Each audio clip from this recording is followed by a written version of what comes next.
ජීවිතය කියන්නේ කාලයත් සමග ගලා යන දියරක් වගේ.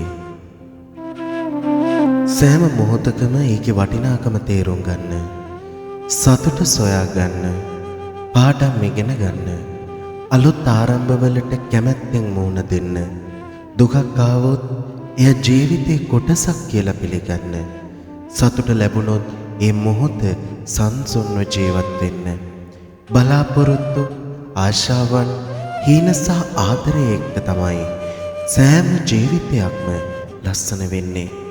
ජයග්‍රහණ නතර වෙන්නේ නැහැ. ජීවිතේ තවත් ඉදිරියට යනවා. ඒක නිසා හැම දිනයක්ම නව ආරම්භයක් විදියට බලන්න.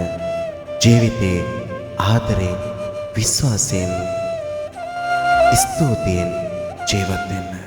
මම සෝමලෝක විහාරයේ රන්සෑගොඩ පත්තියපොඩි හාමුදුරුවෝ.